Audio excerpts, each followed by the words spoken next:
कुशकंडिका, यज्ञ में कुशकंडिका का विशेष महत्व है। कैसे करें उसकी प्रक्रिया। सर्वप्रथम यजमान यज्ञ कुंड के, हवन कुंड के पश्चिम दिशा में आसन लगा करके विराजमान हो। उनके सामने यानी पूर्व की ओर मुंह करके बैठेंगे। उनके सामने हवन कुंड होगा, ठीक है। अब उसमें कुशकंडिका प्रारंभ करेंगे। तो सर्वप्रथम अग्नेर दक्षिणतो ब्रह्मा आसनम, यजमान के और हवन कुंड के दाहिनी दिशा में, दाहिने साइड में ब्रह्मा जी के लिए आसन लगाएं, ठीक है। ब्रह्मा जी के लिए एक ब्राह्मण का ब्रह्मा के लिए वर्ण किया जाता है, जो आचार्य वर्ण में हम लोग पढ़ करके आए हैं, ठीक है। या और तो वो ब्राह्मण ब्रह्मा जी के रूप में विराजमान होंगे और साथ में पूर्ण पात्र में, पूर्ण पात्र मतलब एक पात्र जिसमें 256 मुट्ठी चावल भरा जा सके। कितना? 256। हाँ, क्या भरा जा सके? चावल। उस पात्र को कहते हैं पूर्ण पात्र, उसकी संख्या है, ठीक है। और उसमें कुशा के ब्रह्मा जी बना करके स्थापित करें। कुशा के ब्रह्मा जी कैसे बनाएंगे, कितने कुशा के बनाएंगे उसका भी प्रमाण है। कितने कुशा होना चाहिए ब्रह्मा जी के लिए, तो शास्त्र में प्रमाण है 50 भवेद ब्रह्मा तदर्ध्येन तु विष्टर। 50 कुशा के ब्रह्मा होने चाहिए। और जो विवाह में कन्या का पिता वर को आसन के रूप में विष्टर प्रदान करता है, उसकी संख्या ब्रह्मा जी से आधी। 50 भवेद ब्रह्मा तदर्ध्येन तु विष्टर। 50 कुशा के ब्रह्मा जी हो और विष्टर बनाना हो तो उसकी आधी संख्या यानी 25 कुशा का विष्टर बनाना चाहिए। ब्रह्मा जी कैसे बने, तो ऊर्ध्व केशो भवेद ब्रह्मा, कुशा को घुमा करके और लास्ट में ऊपर की ओर निकाल देना चाहिए, जिससे अग्रभाग ऊर्ध्व दिशा में हो जाए, ऊपर की ओर हो जाए, तो ऊर्ध्व केश ब्रह्मा जी बनेंगे, ठीक है। और लंब केशस्तु विष्टर, विष्टर जो होगा वो सीधा गांठ लगाई जाएगी, ठीक है।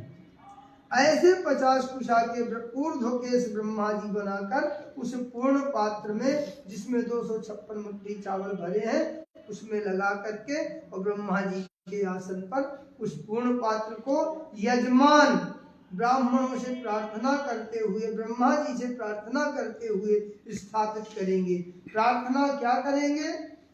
यावत् कर्म समाप्यते तावत् त्वं ब्रह्मा भव। इस पंक्ति को पढ़ करके, बोल करके और ब्रह्मा जी के आसन पर पूर्ण पात्र को स्थापित कर देंगे।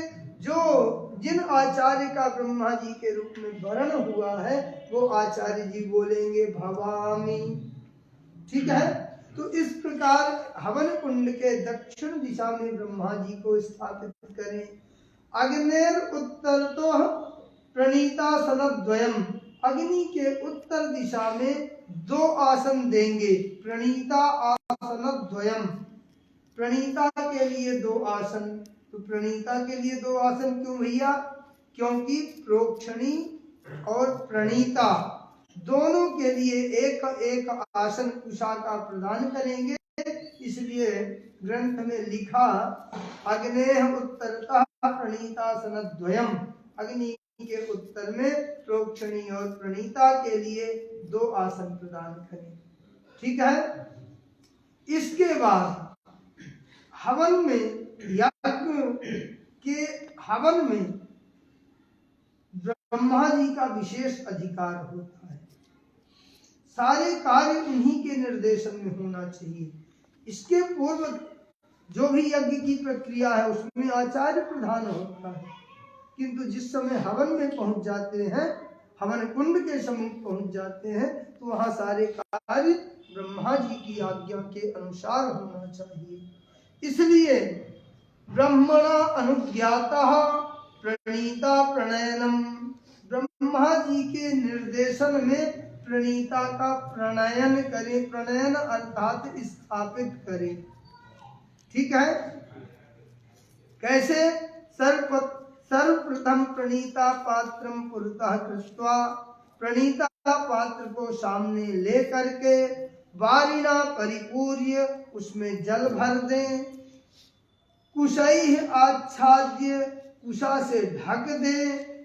किसको ढक दें? प्रणीता पात्र को। पूर्ण पात्र तो स्थापित हो गया, ब्रह्मा जी स्थापित हो गए, अब प्रणीता प्रणयन कर रहे हैं। ठीक है, तो प्रणीता पात्र को सामने ले करके उसमें जल भर करके प्रणीता पात्रम पुरतः कृत्वा, प्रणीता पात्र को सामने ले करके वारिणा परिपूर्य उसमें जल भर करके कुशैः आच्छाद्य कुशा से ढक दे, ढक करके और प्रथम आसने निधाय, जो प्रणीता के लिए 2 आसन दिए थे ना, तो उसमें प्रथम आसने निधाय पहले आसन में स्थापित स्पर्श करा के ब्रह्मणो मुखम अवलोक्य, ब्रह्मा जी की ओर देख करके यदि ब्रह्मा जी की आज्ञा है तो द्वितीय आसने निरध्यात्, दूसरे आसन पर प्रणीता को स्थापित कर दे। यदि ब्रह्मा जी की आज्ञा नहीं है तो प्रणीता प्रणयन नहीं हो सकता, यज्ञ का कार्य आगे नहीं बढ़ सकता, ये ब्रह्मा जी का अधिकार है।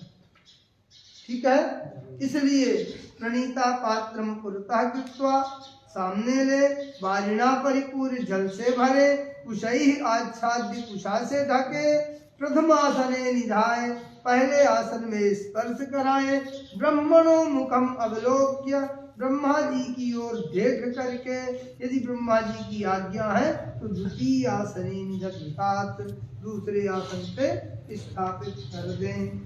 ठीक है, इस प्रकार प्रणीता प्रणयन करें। इसके पश्चात इस यज्ञ की प्रक्रिया का नाम है कुशकर्णिका। कुशकर्णिका नाम क्यों है? क्योंकि जिसमें कुशा का विशेष कार्य होता है, कुश परिस्तरण होता है, उस प्रक्रिया का नाम है कुशकर्णिका। ठीक है, तो कुश का परिस्तरण करेंगे अब, यानी पूर्ण पात्र यानी ब्रह्मा जी को स्थापित करके प्रोक्षणी प्रणीता स्थापित करके अब कुश परिस्तरण करेंगे। ठीक है, कैसे करें? तो ईशानादि पूर्वाग्रही कुशैः परिस्तरणम, ईशानादि पूर्व दिशा से कुश का परिस्तरण। कैसे? ऐसे तत् यथा, वह इस प्रकार, बर्हिषस् चतुर्थ भागम आदाय, एक बरही का 1/4 हिस्सा लेकर के, पहले बरही समझे, बरही क्या है? ठीक है, तो शास्त्रों में प्रमाण है 64 कुशा की एक बरही होती है संख्या में। ठीक है, कितने, जैसे ब्रह्मा जी कितने कुशा के होते हैं और बरही कितने कुशा की होती है? 64 कुशा की। ठीक है, ये शास्त्रीय प्रमाण है। पर यदि एक एक कुशा लेकर के काउंटिंग नहीं करते हैं, गणना नहीं करते हैं, तो एक मुट्ठी कुशा लेकर के भी एक बरही माना जा सकता है।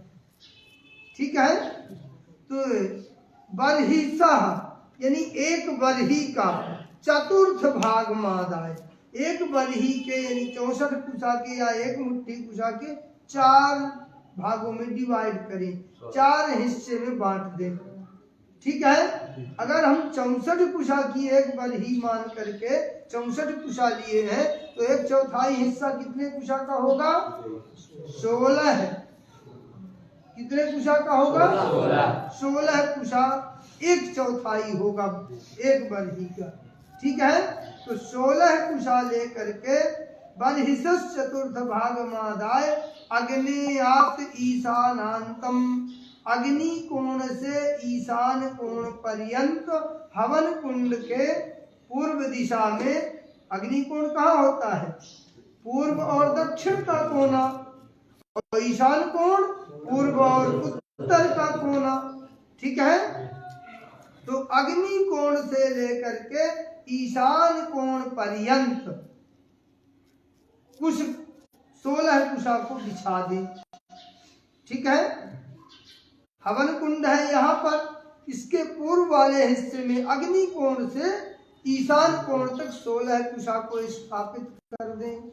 ये ध्यान रखना है कि कुशा का अग्रभाग उत्तर की ओर होना चाहिए। ठीक है, दक्षिण और पश्चिम की ओर अग्रभाग नहीं होगा परिस्तरण में कुशा का। ठीक है, तो ये कुशा जो स्थापित करेंगे, बिछाएंगे, परिस्तरण करेंगे, ये अग्नि कोण से ईशान कोण तक करेंगे और इसका अग्रभाग हमेशा उत्तर की ओर होगा। ठीक है, दक्षिण की ओर अग्रभाग नहीं हो सकता, ये विशेष ध्यान रखना परिस्तरण में। इसके बाद दूसरा हिस्सा ले, बरही का 4 भागों में डिवाइड किए ना, तो एक भाग को बिछा दिए, अब दूसरा भाग ले, यानी फिर से 16 कुशा ले, और ब्रह्मणो अग्नि पर्यंतम, ब्रह्मा जी जो यज्ञ कुंड के, हवन कुंड के दक्षिण की ओर स्थापित किए हैं, तो ब्रह्मणो अग्नि पर्यंतम, ब्रह्मा जी से अग्नि। ठीक है, अब की बार ध्यान रखना है, कुशा का अग्रभाग पूर्व की ओर होगा, इसीलिए लिख दिया शास्त्रों में प्रागग्रैः, अग्रभाग किधर होगा? पूर्व की ओर। ठीक है, तो इस प्रकार ब्रह्मणो अग्नि पर्यंतम, ब्रह्मा जी के पास से लेकर के अग्नि कोण पर्यंत पूर्वाग्र कुश परिस्तरण करेंगे। ठीक है, 2 भाग हो गए, शेष बचे 2 भाग, तो अब की बार पुनः तीसरा हिस्सा लेकर के नैऋत्यात वायव्यांतम, यानी हवन कुंड के पीछे साइड, यानी यजमान अपने सामने परिस्तरण करेगा। कहाँ पर करेगा? नैऋत्यात वायव्यांतम, नैऋत्य कोण से वायव्य कोण पर्यंत। ठीक है, नैऋत्य कोण से वायव्य कोण तक उसका परिस्तरण करेगा। अब की बार कुशा का अग्रभाग किस दिशा में होगा? उदग्रही, उत्तर की ओर अग्रभाग होगा। ठीक है, क्योंकि दक्षिण और पश्चिम तो होना ही नहीं है। तो पहला जो परिस्तरण किए अग्नेयात ईशानांतम, वो भी उत्तराग्र था। जो यहाँ पीछे साइड में परिस्तरण कर रहे हैं, ये नैऋत्यात वायव्यांतम, ये भी उत्तराग्र होगा। जो दक्षिण दिशा में परिस्तरण किए हैं, ये पूर्वाग्र होगा। और इसके बाद में चौथा भाग लेंगे और उसको उत्तर दिशा की ओर, यानी अग्निता प्रणीता पर्यंतम। ठीक है, यानी प्रणीता से लेकर के और ईशान कोण पर्यंत कुश का परिस्तरण करेंगे। इस बार जो कुश का परिस्तरण होगा, उसका अग्रभाग पूर्व की ओर होगा। ठीक है, इस प्रकार कुश का परिस्तरण करें। इतरथा वृत्ति ही, एक एक कुशा लेकर के इसके विपरीत क्रम में परिस्तरण करें। विपरीत क्रम में, इतरथा वृत्ति अर्थात विपरीत क्रम में एक एक कुशा का परिस्तरण करें। इसके पश्चात पात्रा साधनम, पात्रा साधनम का अभिप्राय है कि हमारे यज्ञ में जिन जिन वस्तुओं की आवश्यकता है, जिन जिन पात्रों की आवश्यकता है, उन सबको अपने पास में स्थापित करें, रखें। ठीक है, ये पात्रा साधन का अभिप्राय है। हम यज्ञ प्रारंभ कर दिए, हवन प्रारंभ कर दिए, बोले भाई अभी तो कुशा नहीं आए, कुशा लेके आना जरा। अब एक आदमी कुशा लेने जा रहा है, ऐसी व्यवस्था ना हो, इसको अव्यवस्था कहते हैं। उसकी समुचित व्यवस्था करने के लिए शास्त्रों में पात्रासाधन का विधान किया। ततः पात्रासाधनम कुर्यात्, सभी पात्रों को ला करके और जो आवश्यक पात्र है, पदार्थ है, सामग्री है, उनको अपने पास में रखे यजमान। क्या क्या रखे? त्रीणि पवित्रे द्वे, 3 पवित्रा और 2 पवित्रा अलग रखे। ठीक है, 3 अलग 2 अलग यानी 5, लेकिन दोनों को रखे अलग अलग। 3 को अलग रखे और 2 को अलग रखे। कुश के पवित्रा या कुश 3 और 2 अलग अलग रखे। प्रोक्षणी पात्रम, अच्छा प्रणीता का साधन तो हो गया है, प्रोक्षणी शेष रह गई है, प्रोक्षणी को रख ले। आज्य स्थाली, आज्य अर्थात घृत और उसका पात्र आज्य स्थाली, घी के पात्र को कहते हैं आज्य स्थाली। चरु स्थाली, जिसमें खीर पकाते हैं यज्ञ कुंड में, उसे कहते हैं चरु स्थाली। सम्मार्जन कुशा पंच, 5, 3 और 2 तो पहले रखे थे, अब इसके अलावा फिर से 5 कुशा और रखेंगे। ठीक है, उनका नाम है सम्मार्जन कुशा, इनकी संख्या होती है 5। उपैमन कुशा 7, इसके बाद में 7 कुशा और अलग रखेंगे। 3 अलग 2 अलग, उसके बाद 5 अलग, उसके बाद 7 अलग, इतने कुश की आवश्यकता है। ठीक है। समिधा तीसरा, 3 प्रादेश मात्र की समिधा। ठीक है, तर्जनी और अंगुष्ठ की बीच की दूरी को प्रादेश कहते हैं। इतनी बड़ी बड़ी 3 समिधा। ठीक है, समिधा तीसरा। श्रुवा, श्रुव आप लोग समझते हैं, जिससे घी की आहुति प्रदान की जाती है। आज्यम, आज्यम अर्थात घृतम, घी। तंडुलाह यानी चावल। पूर्ण पात्रम, पूर्ण पात्र। और ब्रस निष्क्रय दक्षिणा, इतनी दक्षिणा यजमान लेकर के बैठे जिससे एक बढ़िया सा बैल खरीदा जा सके। ठीक है, ब्रस निष्क्रय भूत दक्षिणा। उपकल्पनीयानि द्रव्याणि निधाय, इसके अलावा भी जो और आवश्यक सामग्री है उनको भी अपने पास में रख ले। ठीक है, ये संपूर्ण वस्तुओं को अपने पास रखने का नाम है पात्रासाधनम। ठीक है, पात्रासाधन के पश्चात पवित्र छेदन करें। हम लोग पवित्र छेदन करेंगे कल।